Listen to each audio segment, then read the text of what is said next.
For breakfast this morning, I made 5 eggs and I used a large tablespoon of butter to prepare the pan, and I've added quite a bit of shredded cheese into it, so you may not be able to notice the cheese itself because it's blended in really well, but this is essentially an omelet with a lot of cheese, and this is gonna fix me up for the morning.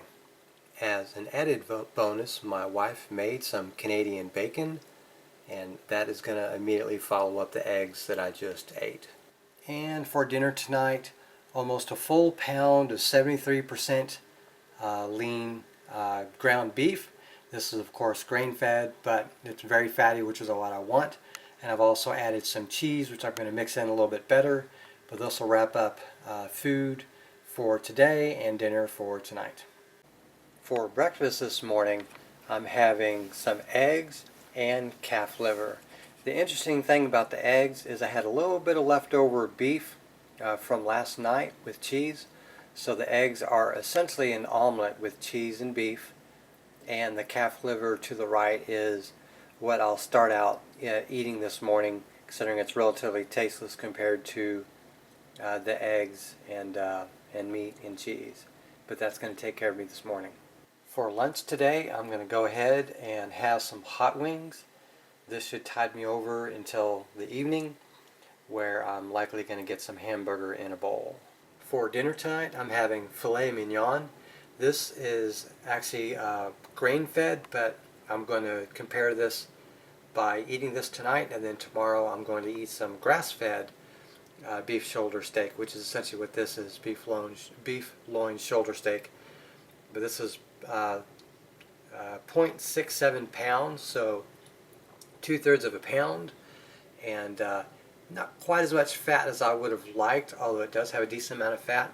I've added some butter on it. I'm going to add a pinch of Himalayan pink salt as well, and that should wrap up this evening.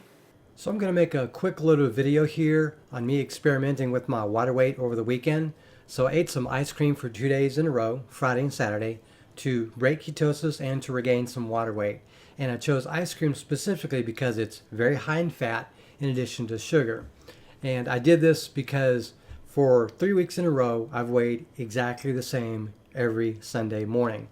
And come to find out that my body weight, has a range both in and out of keto, and it's consistent based on the amount of water weight that I have. In other words, in a carb-loaded state, it's consistent. In a ketogenic state, it's pretty consistent. So as you can see here in the morning, I started carnivore. That very first morning that I started carnivore, you can see how much that I weighed, and before I lost any water weight. Then you can see 3 weeks in a row on carnivore, I maintained the exact same weight every Sunday morning. And then I introduced some carbs into my diet for 2 days before my weigh-in this morning, which is Sunday, and I end up with the exact same weight before I started the diet. This is crazy in my mind. And keep in mind, I'm not trying to track calories per se. I'm not trying to overeat or undereat. I'm just eating what is comfortable. And my weight remains exactly the same except when I go out of ketosis. And it's still, because it's just coming in of or leading into or coming out of a purely ketogenic state, it's also pretty consistent there. Now, I know that fluctuates once you go into a carb-loaded state. You'll have more water weight fluctuations over time. Even if you try to make the weight consistent by weighing in every Sunday morning, and then you use the restroom, every time before you weigh in, you're doing it at the same time, so on and so forth. But on a ketogenic diet, particularly carnivore, at least in my experience, my weight range has been extremely, extremely consistent. So carnivore diet is really good for weight maintenance with practically no water weight fluctuation when you're in that state.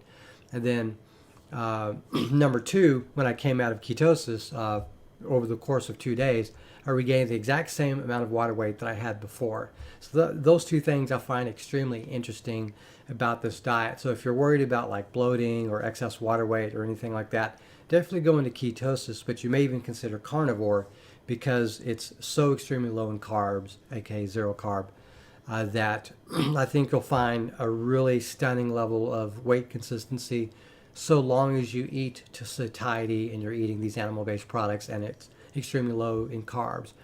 By the way, I didn't include like the ice cream sandwiches and the little ice cream drumsticks or whatever they're called in my Thursday and Friday videos because, this isn't World Carnivore and Ice Cream Month. And I don't want to give the wrong impression of what I consider to be in and out of carnivore. So I don't want people to watch, hey, look, here's a steak, and then here's like an ice cream sandwich.